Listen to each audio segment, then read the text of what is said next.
तो नमस्कार, स्वागत है आपका अपने YouTube चैनल निर्मित न्यू केमिस्ट्री क्लासेस पर।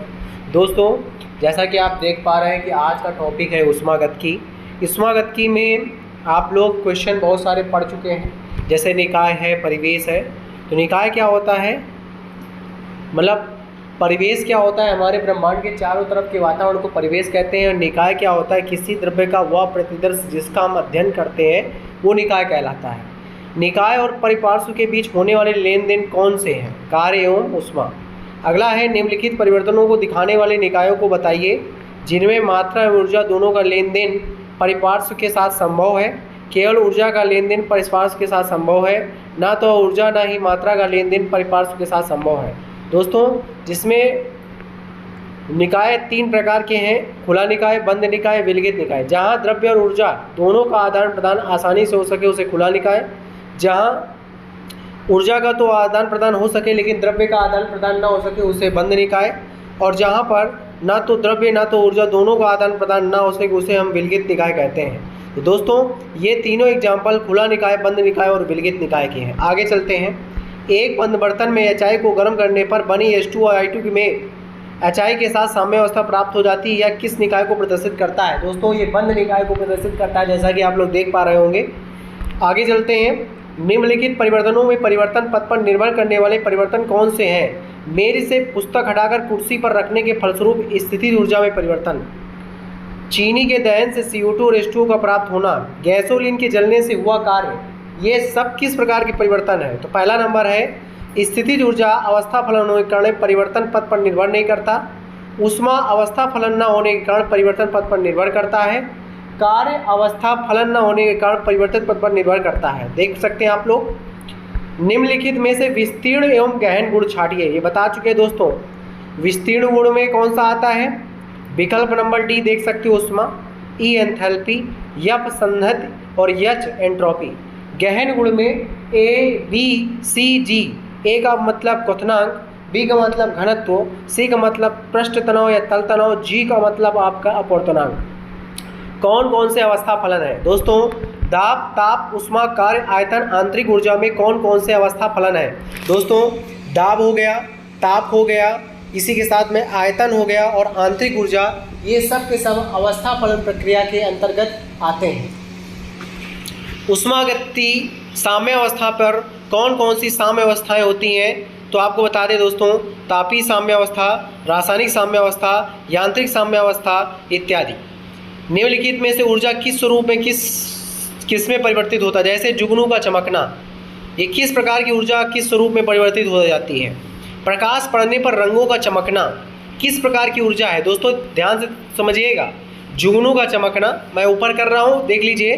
प्रकाश पड़ने पर रंगों का चमकना, मैं ऊपर कर रहा हूँ क्वेश्चन, तभी मैं रिवीजन कर रहा हूँ। और आगे कह रहा है, चलिए आगे देखते हैं। जुगनू का चमकना, प्रकाश पड़ने पर ऊर्जा का परिवर्तन, सी नंबर रेडियो का बजना, बल्ब का जलना, फास्फोरस का जलना और विद्युत अपघटन करना, ट्यूनिंग फोर्क को झटका देना, मेज को धकेलना, नाभिकीय विखंडन, प्रकाश संश्लेषण, कोयले का जलना। जुगनू का जो जलना होता है दोस्तों, रासायनिक ऊर्जा से प्रकाश ऊर्जा, दूसरे का प्रकाश ऊर्जा से प्रकाश ऊर्जा, तीसरे का रेडियो का बजना किस प्रकार का है? तो रेडियो का बजना विद्युत ऊर्जा से ध्वनि ऊर्जा। और इसके बाद में चौथा है बल्ब का जलना, बल्ब का जलना है विद्युत ऊर्जा से प्रकाश ऊर्जा। ई नंबर है आपका क्वेश्चन फास्फोरस का जलना, तो फास्फोरस किस कारण जलता है? रासायनिक ऊर्जा से प्रकाश ऊर्जा में। और एफ नंबर क्वेश्चन में कह रहा है विद्युत अपघटन करना, तो विद्युत अपघटन करने में का मतलब हुआ, ई नंबर में हम देख सकते हैं एफ नंबर में विद्युत अपघटन करना, तो यहाँ पर इसका आंसर विद्युत ऊर्जा से रासायनिक ऊर्जा। और इसके बाद में जी नंबर ट्यूनिंग फोर्क को झटका देना। ट्यूनिंग फोर्क क्यों झटका देता है? यांत्रिक ऊर्जा से ध्वनि ऊर्जा के कारण। और इसके बाद में मेज को धकेलना किस प्रकार की ऊर्जा होगी? तो मेज को जो धकेलना होगा दोस्तों, मेज को धकेलना, एच नंबर का आंसर है यांत्रिक ऊर्जा से गतिज ऊर्जा। फिर दोस्तों आप देख सकते हैं नाभिकीय विखंडन किस प्रकार की ऊर्जा है? देख दोस्तों, नाभिकीय विखंडन आपकी किस प्रकार की ऊर्जा है? नाभिकीय ऊर्जा से गतिज ऊर्जा। फिर अगला प्रश्न है प्रकाश संश्लेषण किस प्रकार की क्रिया है? तो प्रकाश संश्लेषण आपकी प्रकाश ऊर्जा से रासायनिक ऊर्जा। के नंबर देखिए आप लोग, कोयले का जलना, कोयले का जलना है दोस्तों रासायनिक ऊर्जा से प्रकाश एवं ऊष्मा। फिर इसके बाद में कोयले के जलने के बाद में आंतरिक दहन इंजन में पेट्रोल का जलना, तो पेट्रोल का जलना नाभिकीय ऊर्जा से गतिज ऊर्जा। इसके साथ में दोस्तों नाभिकीय ऊर्जा से गतिज ऊर्जा और रासायनिक ऊर्जा से कार्य एवं ऊष्मा ऊर्जा। लास्ट प्रश्न है यम नंबर, विद्युत मोटर का चलना। दोस्तों विद्युत मोटर जो चलती है विद्युत ऊर्जा से कार्य एवं ऊष्मा के कारण। आगे चलते हैं, ऊष्मागतिकी का प्रथम नियम, पीवी कार्य आंतरिक ऊर्जा। निम्नलिखित की प्रकृति क्या होगी? निकाय द्वारा किया गया कार्य निगेटिव होता है, माइनस में होता है। निकाय पर किया गया कार्य धनात्मक होता है, पॉजिटिव होता है। निकाय पर जो उत्सर्जित ऊष्मा होती है निगेटिव होती है और अवशोषित ऊष्मा पॉजिटिव होती है। चलिए आगे चलते हैं। ई ये sigma U R minus sigma U P is greater than positive होने पर अभिक्रिया कैसी होगी दोस्तों? तो अभिक्रिया जो होगी ऊष्मा छेपी होगी। चक्रीय प्रक्रम में आंतरिक ऊर्जा में परिवर्तन कैसा होता है? आंतरिक ऊर्जा परिवर्तन में कितना, मतलब इसमें क्वेश्चन कह रहा है चक्रीय प्रक्रम में आंतरिक ऊर्जा में परिवर्तन कितना होता है? तो इसका आंसर है 0।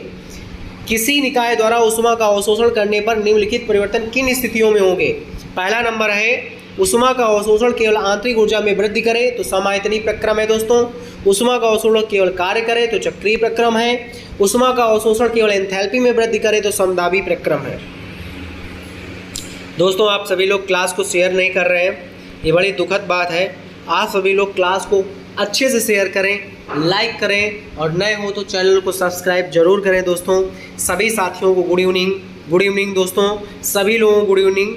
मैंने कहा कि ये जो वन लाइनर क्वेश्चन है इनमें मैं आपको प्रॉपर्ली नाम लेकर के मैं नहीं इंगित करूँगा, मैं सभी लोगों को बोल रहा हूँ गुड इवनिंग। तो सब लोग इस बात को समझें। आगे चलते हैं दोस्तों, 12 प्रश्न हो चुके हैं। 12 के बाद में अगले प्रश्न की ओर बढ़ते हैं दोस्तों। तो अगला क्वेश्चन है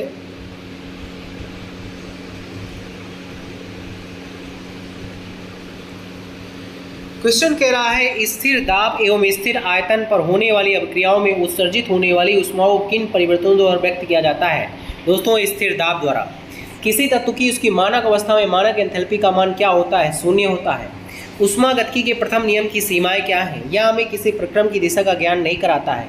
क्या किसी रुद्धोष प्रक्रम के लिए डेल्टा एच का मान 0 होगा? बेटा डेल्टा एच का मान 0 होगा, ये बात सही है जब क्यूपी जो प्रेशर वाला ऊष्मा होगी, दाब ऊष्मा जो होगी जब उसका मान 0 होगा और जो एंथैल्पी होगी वो इक्वल टू होगी दाब ऊष्मा के। इस बात का ध्यान रखिएगा। चलिए आगे चलते हैं दोस्तों। अगला क्वेश्चन कह रहा है स्थिर दाब एवं स्थिर आयतन पर मोलर ऊष्मा धारिताओं का अंतर कितना होता है? आर का अंतर होता है, आप लोगों ने पढ़ा होगा Cp माइनस CV बराबर आर, पढ़ा है ना दोस्तों? Cp माइनस CV बराबर आर मेयर का व्यंजक फिजिक्स में पढ़ाया जाएगा आपको दोस्तों। चलिए आगे चलते हैं। 100 ग्राम पानी 10 डिग्री सेल्सियस पर तथा 1 ग्राम पानी 50 डिग्री सेल्सियस पर अलग अलग बीकर में रखे हैं। ऊष्मा का मान किस में ज़्यादा होगा? दोस्तों 100 ग्राम पानी में ज़्यादा होगा, क्योंकि वहाँ पे जो ग्राम मात्रा जो होती है वही ऊष्मा की मात्रा पर निर्भर करती है। बॉम्ब कैलोरीमीटर में से हम डेल्टा एच का मान प्राप्त होते हैं अथवा डेल्टा यू का। तो डेल्टा यू का चूँकि अभिक्रिया स्थिर आयतन पर होती है तथा क्यूबी का मान जो डेल्टा यू के बराबर होता है। जल कैलोरीमीटर से डेल्टा एच का मान प्राप्त होता है अथवा डेल्टा यू का। डेल्टा एच का क्योंकि अभिक्रिया स्थिर दाब पर होती है, क्योंकि क्यूपी जो होता है डेल्टा एच के बराबर होता है। ऊष्मागतिकी का द्वितीय नियम Ca प्लस CO2 2CO के लिए डेल्टा एच का मान क्या होगा? तो धनात्मक होगा। ब्रह्मांड की एंट्रोपी लगातार बढ़ रही है, क्यों? ब्रह्मांड में स्वतः परिवर्तित अभिक्रियाएं अधिक होती रहती हैं अतः एंट्रोपी का मान बढ़ता जाता है। ठोस से द्रव बनते समय एंट्रोपी में वृद्धि और द्रव से गैस बनते समय एंट्रोपी में वृद्धि से कम होती है, क्यों? गैस अवस्था में अणुओं की गति द्रव अवस्था की अपेक्षा अधिक अव्यवस्थित होती है। जल, ये इसका आंसर हो गया। अगला क्वेश्चन है जल के जमने की ऊष्मा छेपी अभिक्रिया किस तापक्रम पर स्वतः अग्रसरित नहीं होगी? 0 डिग्री सेल्सियस से ऊपर पर। साम्य अवस्था पर मुक्त ऊर्जा परिवर्तन का मान क्या होगा? डेल्टा जी का मान 0 होगा दोस्तों। जल के हिमांक पर मुक्त ऊर्जा परिवर्तन का मान क्या होगा? बेटा जल के हिमांक पर डेल्टा जी का मान 0 होता है, क्योंकि हिमांक साम्य अवस्था पर बर्फ से जल और जल से बर्फ दोनों बना सकता है। एक ऊष्माशोषी अभिक्रिया ए से बी स्वतः परिवर्तित है तथा पूर्णता प्राप्त करती है, इसके लिए डेल्टा एस का मान क्या होगा दोस्तों? इसके लिए डेल्टा एस का मान धनात्मक होगा। धनात्मक होने के कारण NH4Cl का जल में घुलना एक ऊष्माशोषी क्रिया है, किंतु इसका घुलना एक स्वतः परिवर्तित अभिक्रिया है। चलिए आगे चलते हैं दोस्तों। प्रश्न संख्या हम 27 के बाद में 28 की ओर बढ़ेंगे दोस्तों।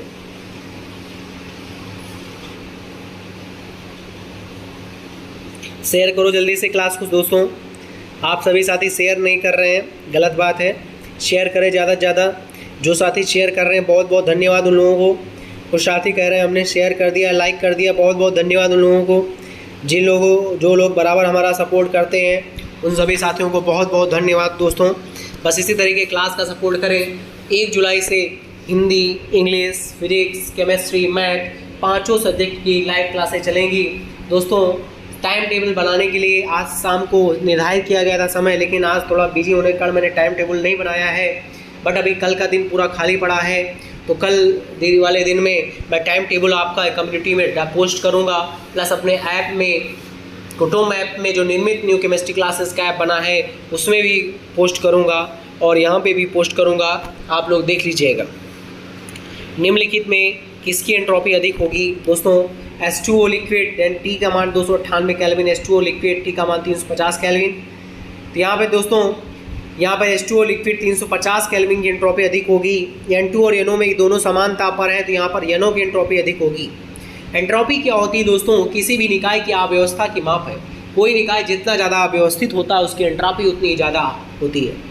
निम्नलिखित प्रक्रमों में एंट्रोपी परिवर्तन का चिन्ह बताइए। चीनी जल में घुलती है तो यहाँ डेल्टा एस का मान पॉजिटिव होगा। अंडा उबलकर कठोर हो जाता है तो यहाँ पर भी पॉजिटिव होगा। विलयन में उपस्थित विलग Ca++ जलीकृत Ca++ आयनों में से किसकी एंट्रोपी अधिक होगी? तो विलग Ca++ आयनों की एंट्रोपी अधिक होगी।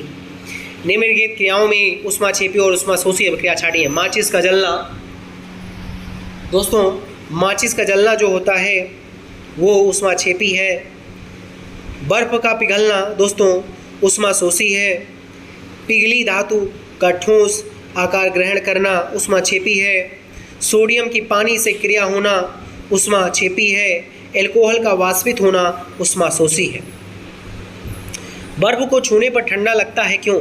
बर्फ हमारे हाथ से ऊष्मा को ग्रहण करता है दोस्तों। जैसे ही ऊष्मा वो ग्रहण करता है तो गर्म वाली ऊष्मा जो है ठंडी और जैसे ही मिलती है तो हमारा हाथ ठंडा हो जाता है और हमारे शरीर से जो ऊष्मा होती है वो बर्फ में निकल के चली जाती है, तभी हमको ठंडी लगती है। ऊष्माशोषी और ऊष्माक्षेपी अभिक्रियाओं के लिए डेल्टा एच के मान के चिन्ह क्या होंगे?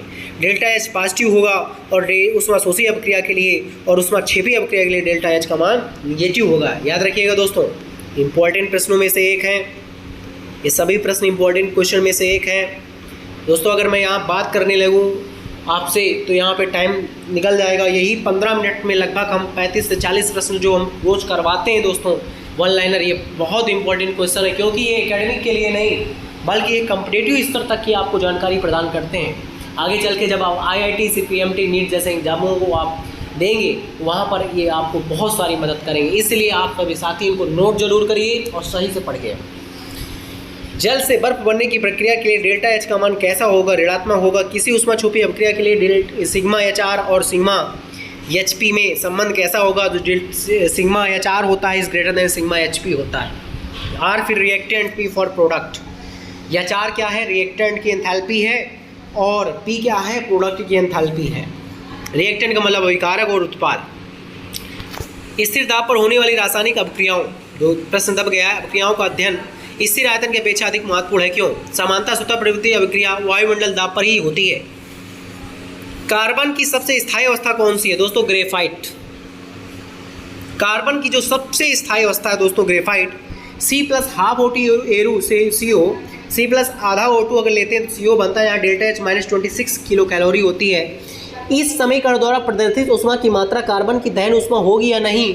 दोस्तों यहाँ पे जो उष्मा निकल रही है दहन उष्मा नहीं होगी। चलिए दोस्तों, यहाँ पर मैंने 38 प्रश्न कंप्लीट कर लें आज के टॉपिक में। कल के टॉपिक में आगे के प्रश्न कंप्लीट करेंगे। उष्मागतिकी के जितने भी प्रश्न बचे हैं, अभी रासायनिक साम्यावस्था के भी कुछ प्रश्न बचे हैं, उनको कंप्लीट करेंगे। दोस्तों अभी उष्मागतिकी का सेकंड वीडियो भी आएगा, सेकंड पार्ट भी आएगा इसमें वन लाइनर में। तो याद रखिएगा दोस्तों, इनको आप कंप्लीट कर लीजिए। जिन साथियों को कोई प्रॉब्लम हो तो अपनी कमेंट बॉक्स में कमेंट लीव कर सकते हैं। दोस्तों आप सभी लोग शेयर कर दें, क्लास को लाइक कर दें, नए हो तो चैनल को सब्सक्राइब कर लें। और जाते जाते सभी साथियों से कह रहे हैं कि हमारे 10 मिनट के बाद में, इसी 10-12 मिनट के बाद में आपकी 15 मिनट मान लो या 10 मिनट समझ लो कि आपकी इंटरमीडिएट क्लास भी लग जाएगी। तो आप लोग उस क्लास को भी जरूर ज्वाइन करें, क्योंकि वहाँ पे भी वन लाइनर क्वेश्चन कल नाइट्रोजन फैमिली के हुए थे और उसी से संबंधित कुछ क्वेश्चन और हैं, उनको भी करवाने हैं। चलिए दोस्तों, इसको हम यहीं पे समाप्त करते हैं। तब यहाँ के लिए जय हिंद, जय भारत, गुड बाय दोस्तों। मिलते हैं अपनी नेक्स्ट क्लास 12th वाले में 10 मिनट या 12 मिनट के बाद में। चलिए दोस्तों, यहीं पे समाप्त करते हैं। जय हिंद, जय भारत।